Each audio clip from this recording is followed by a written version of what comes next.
Hey everybody, Coins here. I'm about to preview week number 4 of the Overwatch League. This video is going to be a little shorter than normal. I was a bit busy today, so I'm just going to get into the 6 games you should watch this week. No game of the week, no predictions, no plot twist of the week. We're just going to look at the games to watch. These are the 6 games I think you should watch, if any, this week. I'll just go through and give my predictions for each one and why you should watch it, really. The first one of the entire week as well. Wednesday at 7, the Valiant face off against the Fusion. 2-4-2 teams. The Valiant has been rising to the top, of course. Both of these teams went 2-0 last week. The Fusion had a huge win against the New York Excelsior. Valiant's wins maybe a little less impressive. The Fusion are on the rise. They're getting better each and every week as they get more well-practiced, well-versed.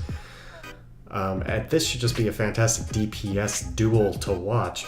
You have Soon versus Carpe, of course. Tracer battles, Widow battles. This should be awesome to watch.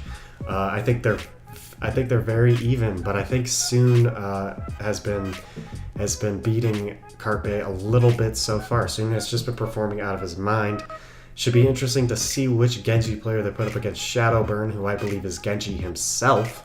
You have Silk Thread and Agilities on LA Valiant, sort of splitting time on Genji so far. I think Silk Thread's looked a little better, so we'll see if they put him in to go head-to-head against the master of Genji. I do think the LA Valiant should pull ahead in this one. The Fusion just aren't working together as a unit as well quite yet. But perhaps if they put in their starting lineup that they usually have instead of what they had against Shanghai Dragons and Hoppa and Dayfly, perhaps they will be able to put up a better fight against the Los Angeles Valiant. We'll see. I'm taking the Valiant for now. Next, we got the Fuel and the Fusion. The Fuel are on this list twice, and I know they're 1-5, but they are a team to watch every single week because their expectations are so high, and they should have a good team. They have good talent. They just need to get their stuff together.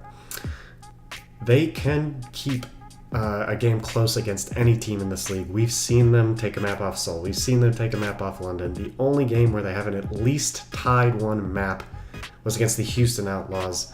They got 0-4'd. But every other game they've taken a map or tied it. So this should be an interesting one to watch as well, hopefully.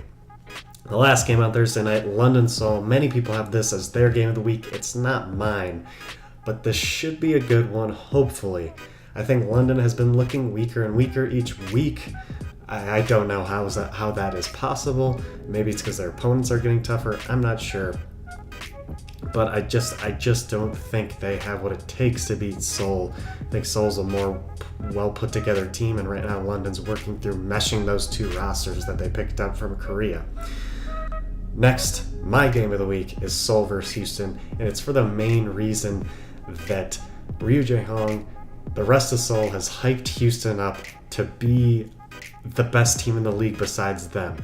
Of course, they didn't include New York for some reason, but I think everyone had this circled on their calendars for a game everybody wants to watch because of how much Seoul has been talking about Jake, and this is kind of a rematch of USA Korea.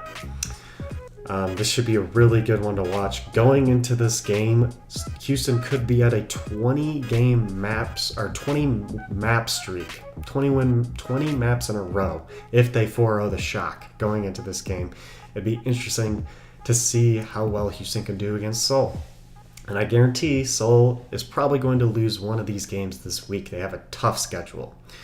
Next, I have Dallas versus New York. Once again, Dallas, I don't think Dallas can win this game, but they put up a fight against everybody, and I think they should be able to put up a little bit of a fight versus New York, at least take a map or tie one. So I think this one should be interesting to watch as well. And to finish it off, I had to have a Boston Uprising game on this list.